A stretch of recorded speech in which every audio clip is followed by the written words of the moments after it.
Now, I will not violate the teaching of the text in order to somehow sound more appropriate for the culture. I am a herald of the truth of the gospel, and my job is to teach the gospel according to what the authors have said, not according to what I think the culture wants to hear. Because we're about the gospel. The culture doesn't dictate truth. The gospel dictates truth. My job is not to be a political pundit or political activist. My job is to be a pastor and proclaim the truth of the gospel as clearly as I possibly can. And she could potentially lead a country, but she'd be banned from leading many congregations. So why does Sarah Palin seem to be winning over so many evangelicals? Let's bring in two people who may have some answers for us. Voddie Baucham is a pastor at Grace Family Baptist Church in Spring, Texas. And Margaret Feinberg is an evangelical speaker who lived in Alaska for 5 years and saw Palin get elected to governor. Good to see you both. Thank you. Thank you for having me. Margaret, let's start with you. I want you both actually to touch on this quickly. Why does her faith matter? Her faith matters because it says a lot about who she is as a person and her outlooks on life and the policies that will come to play in our nation. Reverend Baucham? I agree completely. Political ideology is really an outgrowth of our religious beliefs. You can't separate what a person believes from how a person will govern. So I think it's incredibly important that we know where people stand on religious issues. So, Margaret, why do you think she's winning over these evangelicals that have been so skeptical of McCain? I think on one hand, she's known for her conservative values, and that's translated in her leadership and her time in Alaska. But I think also for younger evangelicals, there is a hunger to see a more exciting ticket. There was kind of a ho-hum factor for McCain, but when Palin came on board, she added the vavoom that was so needed in order to garner the attention and the excitement for young evangelicals. And here's what's interesting, Reverend Baucham, she's winning over church members, church leaders that don't even allow women to preach at the pulpit, yet she could be leading the country. What do you make of that? Well, it's interesting. The bottom line on that is people look at this ticket and their fear is that we will have Barack Obama as our president, that we will be moved toward a socialist agenda, that we would have the most radically pro-abortion candidate ever to run for president to serve in that office. And that is an untenable position for evangelicals. And so they look at this and they're trying to decide this based on what's best for the nation in the here and now, and oftentimes overlooking some of those other issues.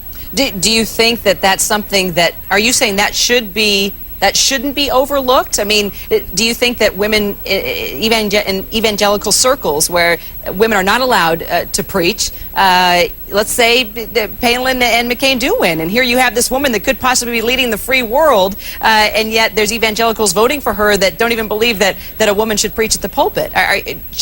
Could this change the face of how evangelicals believe in the woman's role? I don't think it'll change the way evangelicals believe about women's roles. I think it has sparked a discussion. And quite frankly, feminism has gained a foothold in many evangelical churches. Do you think that's a good thing? No, I don't. Not at all. Why not? Well, because we're about the gospel. The culture doesn't dictate truth. The gospel dictates truth. My job is not to be a political pundit or political activist. My job is to be a pastor and proclaim the truth of the gospel as clearly as I possibly can. Well, wait a minute. What about the Old Testament and the prophet Deborah? I mean, she was a political leader. She was a wife. She was a mother. She was one of the biggest forces in the book of Judges. So that's the gospel right there. She certainly was. And the fact that something happened doesn't mean that it's normative for the church. In Isaiah chapter 3, for example, one of the signs that a culture is under judgment is that women are in leadership in their nations. So Deborah was actually a sign that things were very bad in Israel, not a norm for the church. Margaret, I'm curious to see what you think about this and what the Reverend's saying.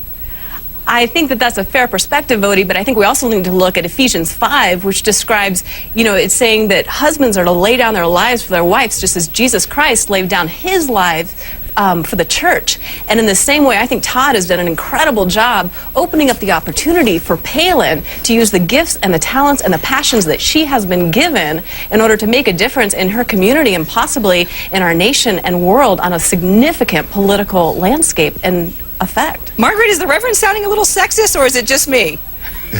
I would have to say the Reverend is sounding a little questionable there. But in the sense that I believe that everyone, despite gender, has an opportunity to serve, to give, and to play a role in making a difference in their communities, in their churches, and around the world. Reverend, this could be an exciting time. I mean, this could break through. We're becoming progressive in so many ways. We're seeing a black man possibly winning the presidency. We're seeing a woman here that's on the Republican ticket that's rousing up evangelicals possibly to think twice about the woman's role in the church. I mean, this is fascinating times. They are fascinating times, and they're also frightening times. When you see Margaret Feinberg use Ephesians chapter 5, which clearly says that a husband is the head of the wife, in order to justify somehow with this sleight of hand that Palin's husband is laying down his life by allowing her to do that. Number one, she's playing fast and loose with the text. And secondly, she is also ignoring the fact that Palin's responsibility as a wife and mother is governed by Scripture, not by whether we feel it's progressive in our culture. Margaret, final thought there. Voddie,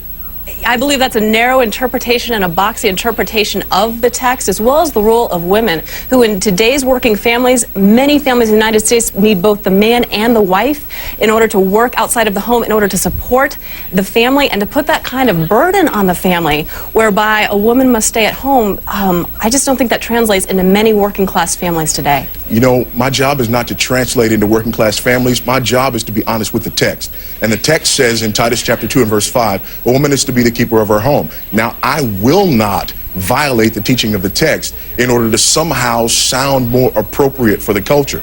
I am a herald of the truth of the gospel, and my job is to teach the gospel according to what the authors have said, not according to what I think the culture wants to hear. But Voddie, being a keeper of the home can be translated in so many different ways. And that means that if a woman happens to be the breadwinner, shouldn't they have the opportunity to step out and take care of their family in that way? Listen. All right, what about the text that says the man and the woman should submit to one another? I think I'm just going to leave it right there, folks. And I'm going to be studying the Bible tonight, and I promise to bring you two back, especially as we see this go forward and seeing how evangelicals vote. Thank you so much, Margaret Feinberg and Reverend Voddie Baucham. Thank you. All right, guys.